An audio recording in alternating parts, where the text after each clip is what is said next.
Leader வந்து coming 3rd April good Friday அன்னைக்கு coming 3rd Friday release ஆகுது. கடவுள் எந்த உதவியும் நேரடியாக செய்கிறதில்ல.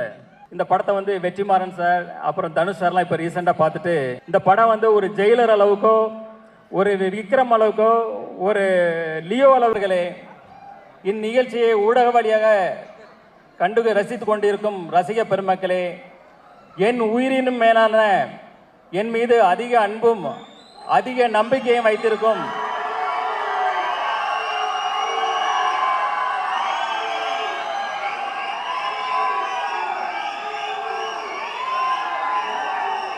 என் ரசிக பெருமக்களே, உங்கள் அனைவருக்கும் எனது அன்பான பணிவான வணக்கத்தை தெரிவித்துக் கொள்கிறேன்.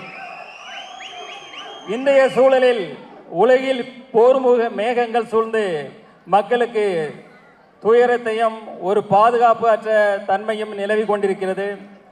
இந்த போர் விரைவில் நிறுத்தப்பட்டு மக்கள் அனைவரும் மீண்டும் மகிழ்ச்சியாக ஒரு சந்தோஷமான ஒரு பாதுகாப்பான ஒரு அன்பான வாழ்க்கையை வாழ உங்களுடன் சேர்ந்து இறைவனிடம் நானும் பிரார்த்தனை செய்து கொண்டு என் உரையை தொடர்கிறேன்.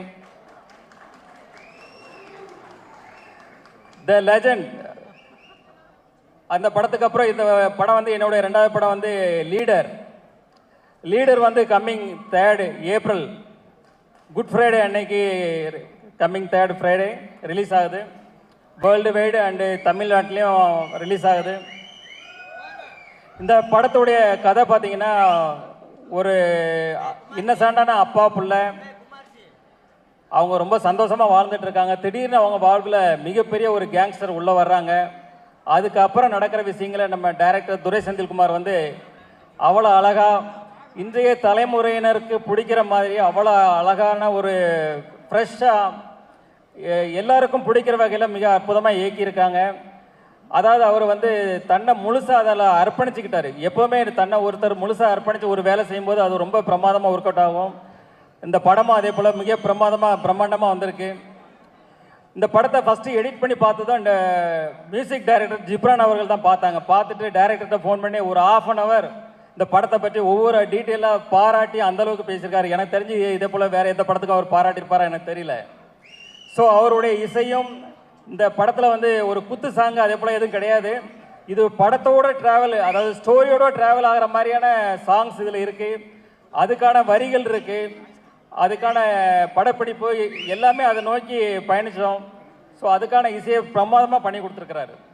அடுத்தது நம்ம கேமராமேன் திரு வெங்கடேஷ் அவர்கள். அவர் வந்து பார்த்தீங்கன்னா அவர் கேட்ட லேட்டஸ்ட் டெக்னாலஜி, என்னென்ன லென்ஸ் வேணும், என்ன கேமரா வேணும், என்ன லைட்ஸ் வேணும், அதே போல் அவர் கேட்ட டெக்னாலஜி அத்தனையும் கொடுத்தோம். அதுக்குள்ளே டெக்னீஷியன் அதை வந்து அவரை சிறப்பாக பயன்படுத்தி இந்த அவுட்புட் வந்து ரொம்ப பிரமாதமாக கொடுத்துருக்கிறாரு. இந்த படப்பிடிப்பு பார்த்தீங்கன்னா ஜார்ஜியா, ஜெய்ப்பூர், ஊட்டி, தூத்துக்குடி, சென்னைன்னு எல்லா இடத்துலையும் நடந்தது. அதை வந்து மிக அழகாக பிரம்மாண்டமாக படப்பிடிப்பு படுத்தி கொடுத்துருக்கிறாரு. அடுத்தது பார்த்தீங்கன்னா பிரதீப் ராகவ் அவர் வந்து இந்த படத்தை ரொம்ப கிறிஸ்பாக இது பண்ணியிருக்கிறாரு. இப்போ ட்ரெய்லர் டீசர் எல்லாம் பார்த்துருப்பீங்க. அதில் எப்படி அவர் கிறிஸ்பாக பண்ணாரோ அதே மாதிரி படத்தையும் ரொம்ப கிறிஸ்பாக பண்ணி கொடுத்துருக்கிறாரு. ஆர்ட் டைரக்டர் துரைராஜ் அவர் வந்து பார்த்தீங்கன்னா செட்டு எது நிஜம் எதுன்னே தெரியாது, அந்தளவுக்கு பிரமாதமாக பண்ணியிருக்காரு. அடுத்தது எங்கள் டீமில் உள்ள மகேஷ் மேத்யூஸ் ஸ்டண்ட் மாஸ்டர், ஒரு யங் அண்ட் ஒரு எனர்ஜெட்டிக் பர்சன். ஆனால் அதில் எங்களுக்கு இந்த படத்தில் ஷூட்டில் பார்த்தீங்கன்னா 2 இடங்கள் வந்து எங்களுக்கு ஒரு மிகப்பெரிய சவாலாக இருந்தது. ஒன்று வந்து ஜார்ஜியாவில் ஏர்போர்ட்டில், இந்த இன்டர்நேஷ்னல் ஏர்போர்ட்டில் வந்து ஷூட் பண்ணோம். அங்கே வந்து பார்த்தீங்கன்னா -14 டிகிரி செல்சியல் டே டைமில். அந்த ஹில்ஸ்லலாம் பார்த்தீங்கன்னா சுற்றி ஐஸு கொட்டி கிடக்கும், அந்தளவுக்கு குளிர் அதிகமாக இருக்கும். சன்லைட்டு இருந்தால் நாங்கள் தப்பிச்சோம். கொஞ்சம் ஷேடாக வந்ததுன்னா அடுத்த நிமிஷமே உடம்பெல்லாம் 1000 ஊசி குத்துற மாதிரி இருக்கும், கை காலெலாம் மறந்து போயிடும். ஸோ அதில் கிட்டத்தட்ட 14 days ஒர்க் பண்ணோம். நான் மட்டும் இல்லை, எங்கள் டீமில் உள்ள எல்லாருமே அதில் வந்து ரொம்ப அழகாக சிரமப்பட்டு ஒர்க் பண்ணாங்க. அது வந்து ஃபுல்ஃபில்லாக அது வந்து ரொம்ப அழகாக வந்திருக்கு அந்த போர்ஷன் எல்லாமே. அதே போல் பார்த்தீங்கன்னா லாஸ்ட்டு கிளைமேக்ஸ் ஃபைட் இருக்கும்போது அது வந்து ஒரு குறுகலான இடம், ஒரு ட்ரெயினில் வந்து ஃபைட் வச்சுருந்தோம். கிட்டத்தட்ட ஃபாரின் ஸ்டண்ட் மாஸ்டர்ஸ் கிட்டத்தட்ட ஒரு 100 பேர் இருந்தாங்க. அது போக கிட்டத்தட்ட ஆயிரக்கணக்கான ஜூனியர் ஆர்டிஸ்ட்டு, டெக்னீஷியன்ஸ், ஒரு பெரிய பட்டாளமே இருந்தது. இந்த இடத்துல ஃபஸ்ட்டு டே ஃபஸ்ட் ஷாட் முடிஞ்சதுமே நான் என்னுடைய ப்ரொடக்ஷன் மேனேஜர் அம்பியாபையை கூப்பிட்டேன். அம்பியாபதி எத்தனை ஆம்புலன்ஸ் இருக்குது அப்படின்னு. அவர் சொன்னார், ஒன்றே ஒன்று இருக்குது சார். ஒன்றுலாம் பத்தாது, 2-3 வைங்க. யாருக்கு வேணால் எப்போ வேணால் என்ன வேணால் ஆகும். எனக்கே கூட சில நேரங்களில் இன்ஜூர் ஆகும், நம்ம ரெடியாக இருக்கணும் அப்படின்னு சொன்னேன். ஆனால் காட் கிரேஸ் ஒரு 10 டேஸில் வந்து பெருசாக யாருக்கும் இன்ஜூர் ஆகலை. சின்ன சின்ன இன்ஜூர் ஆச்சு. 10th டே எனக்கு காலில் ஒரு மிகப்பெரிய இன்ஜூர் ஆச்சு. அடுத்த நாள் ஷூட் பண்ண முடியுமா பண்ண முடியாதுன்ற அளவுக்கு ஒரு பெரிய ஒரு சூழ்நிலை இருந்தது. அப்போது இத்தனை டெக்னீஷியன், இத்தனை 1000 பேர் இருக்கிறாங்க, அவங்களுக்கு வந்து வெயிட் பண்ண வைக்கூடாது சொல்லிட்டு இன்ஜெக்ஷன் டேப்லெட்ஸ் எல்லாம் போட்டுட்டு அது அடுத்த நாள் ஷூட் வரும்போது தாங்கி தாங்கி தான் நடந்து வந்தேன். இன்றைக்கி என்ன நம்மளால் பண்ண முடியுமா அப்படின்ற ஒரு டவுட்லேயே தான் இருந்தேன். பட் கேமரா ரோல் ஆக்ஷன் சொன்ன உடனே அடுத்த நிமிஷமே ஃபயர் தான். அது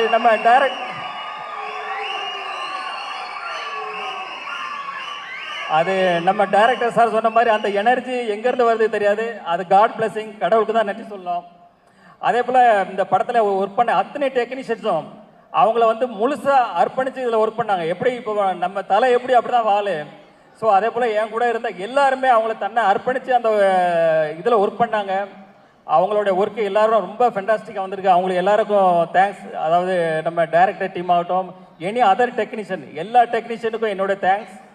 அவங்களுக்கும் என்னுடைய வாழ்த்துக்களையும் தெரிவித்துக் கொள்கிறேன். அடுத்தது ஆர்டிஸ்ட்டுக்கு வர்றேன். ஆர்டிஸ்டில் வந்து பார்த்தீங்கன்னா நம்ம அறந்தாங்கி நிஷா அவர்கள் வந்து என்ன ஷூட்டில் இருக்கும்போது கோ டைரக்டர் வந்து சொன்னார், பக்ருதீன் சார் இவங்க வந்து ஸ்கிரிப்டில் இருக்கிற மாதிரி 2 வார்த்தை திட்டுவாங்க சார் அப்படின்னு.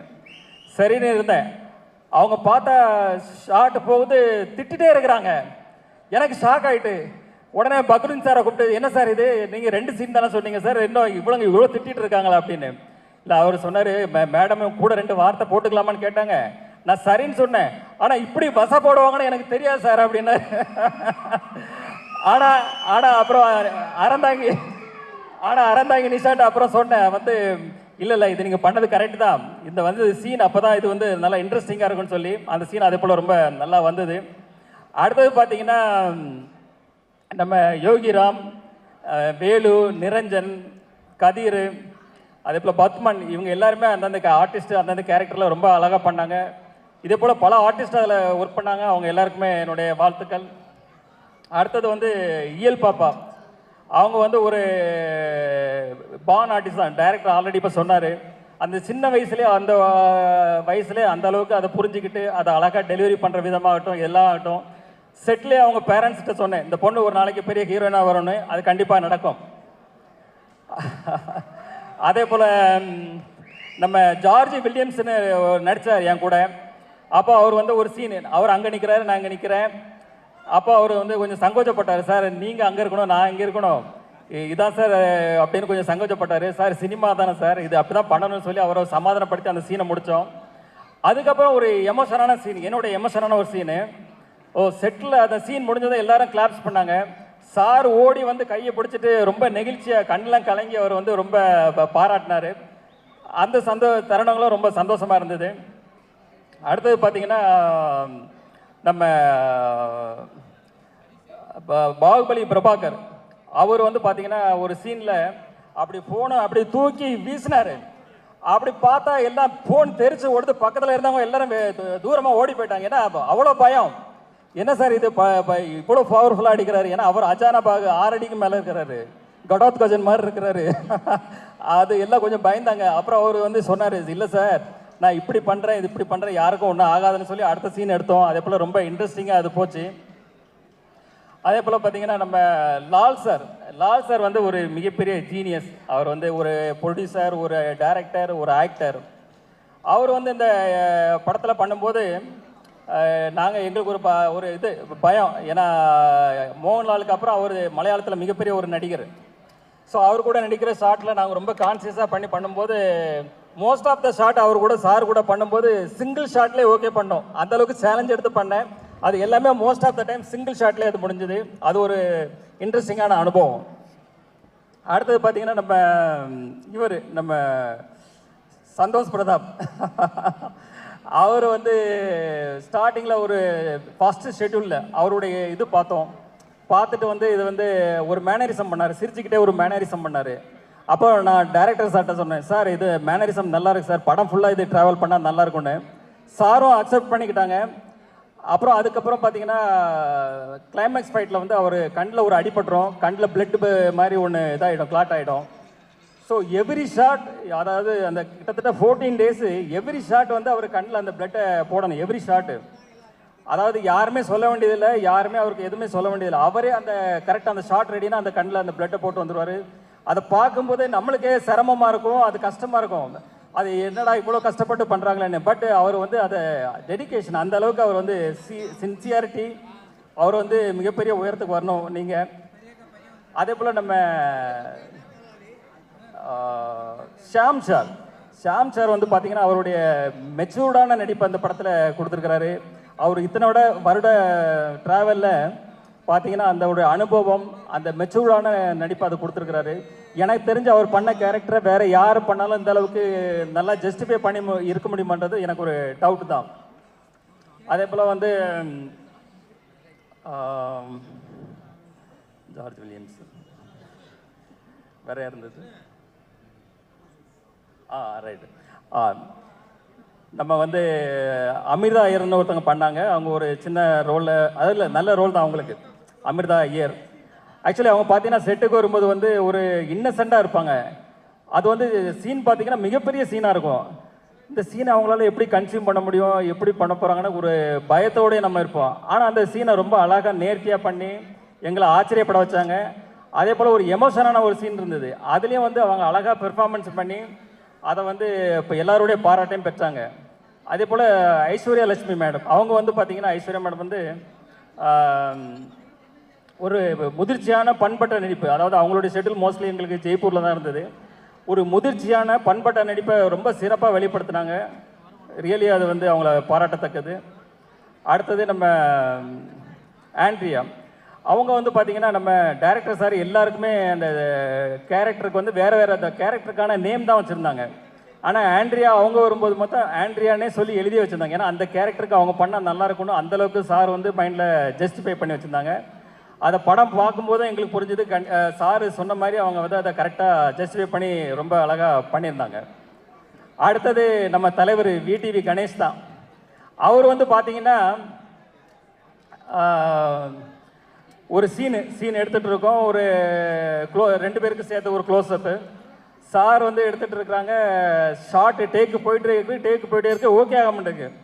என்னென்னு பார்த்தா அவர் அடிக்கிற காமெடி நம்மளால் சிரிப்பை கண்ட்ரோலே பண்ண முடியல. அப்போ சார்கிட்ட ஒரு ரிக்வஸ்ட் பண்ணேன், சார் நான் வந்து கொஞ்சம் டைலாக் நான் பேசி முடித்ததும் அவருக்கு ஷிஃப்ட் பண்ணிவிடுங்க, அப்போ தான் இது ஒர்க் அவுட் ஆகும்னு சொல்லி அதே போல் பண்ணாங்க. அதுக்கப்புறம் அந்த ஷார்ட் ஓகே ஆச்சு. அதுக்கு விடிவி கணேஷ் சார் தான் தேங்க்ஸ் சொன்னேன். எத்தனை முறை எத்தனை ஷார்ட் எடுத்தாலும் அவர் வந்து சலிக்காமல் நல்லபடியாக அதை முடிச்சு கொடுத்தாரு.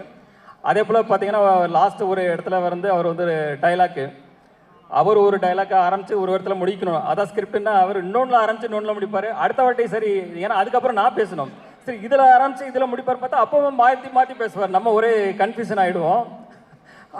ஆனால் ஏன்னா அவர் ஒரு காமெடியில் இருப்பார், நம்ம ஒரு சீரியஸ் மோடில் இருப்போம் அந்த கேரக்டரு. ஸோ ஒரு காமெடியாக இருந்தால் நம்ம ஏதாவது ஒரு பிட்டை போட்டு நம்மளும் அதில் ட்ராவல் பண்ண முடியும். ஸோ அது வந்து பண்ண முடியாமல் போயிடுச்சு.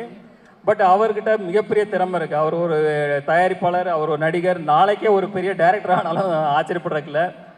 அவர் கூட ஒரு 2 சீனாவது அடுத்த படத்தில் ஒரு ஃபுல்லாக ஒரு ஜோவியலான ஒரு காமெடி ட்ராக் பண்ணணும்னு என்னுடைய ஆசை. அடுத்தது படத்தினுடைய ஹீரோயின் பாயல் ராஜ்புத். அவங்க வந்து தெலுங்கில் வந்து பார்த்தீங்கன்னா RX100, அப்புறம் வந்து Mangalavaaram, heroine centric film, 2 ஃபிலிமே பிளாக் பஸ்டர்ஸ். ஸோ நாங்கள் வந்து எங்கள் கதைக்கு சார் தேடும்போது சார் சொன்னாங்க வந்து ஒரு ஹோம்லியாகவும் இருக்கணும், ஒரு ஆக்ஷன் ஓரியன்ட் ஹீரோயினாகவும் இருக்கணும். ஸோ அதை ரெண்டுமே ஜஸ்டிஃபை பண்ணி ரொம்ப பிரமாதமாக பண்ணாங்க. ஸோ தமிழ் சினிமாவுக்கு வந்து அவங்க இந்த பெர்ஃபார்மன்ஸ் வந்து ஒரு புதுசாக இருக்கும், எல்லாருக்கும் பிடிக்கணும்னு நினைக்கிறேன். ஃபைனலாக இந்த படத்தை வந்து வெற்றிமாறன் சார் அப்புறம் தனுஷ் சார்லாம் இப்போ ரீசெண்டாக பார்த்துட்டு இந்த படம் பிரமாதமாக இருக்குன்னு பாராட்டியிருக்காங்க.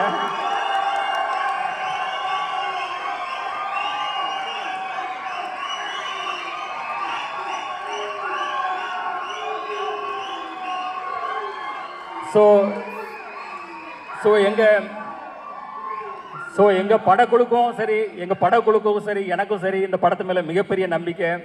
இந்த படம் வந்து ஒரு ஜெயிலர் அளவுக்கோ ஒரு விக்ரம் அளவுக்கோ ஒரு லியோ அளவுக்கு வெற்றி படமா அமையும். அதுக்கு எந்த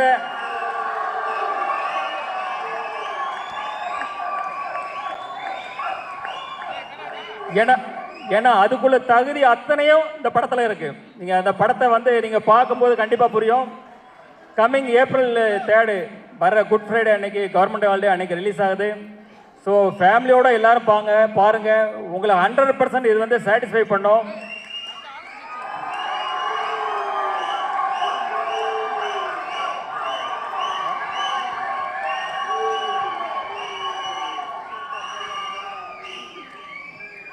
இந்த படத்து மேல நாங்க வச்சிருக்க நம்பிக்கை, உங்க மேல நாங்க வச்சிருக்க நம்பிக்கை, இந்த படம் வந்து மிகப்பெரிய பிளாக் பஸ்டர் படம் அந்த ஆண்டலோட இருக்குன்றதை விட எங்களோட நம்பிக்கை.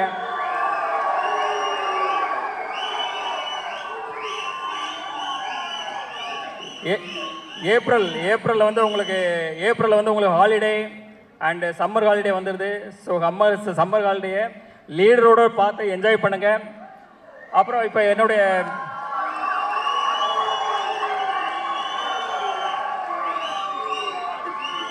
இப்போ ஃபங்க்ஷன் நிறைவேறடைய இருக்கிறது.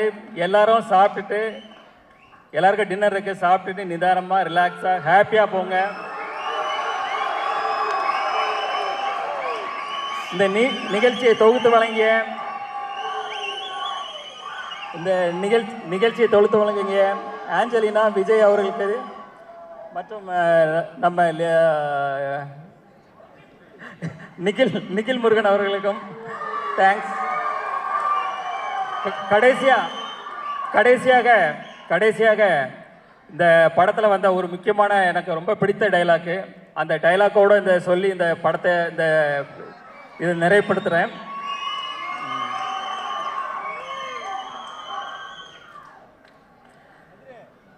கடவுள் எந்த உதவியும் நேரடியாக செய்கிறதில்லை. எல்லா நல்லதும் நல்ல மனிதர்கள் மூலமாக தான் நடக்கும். நாம அவங்கள தான் நம்பணும். நீங்க என்ன நம்புங்க.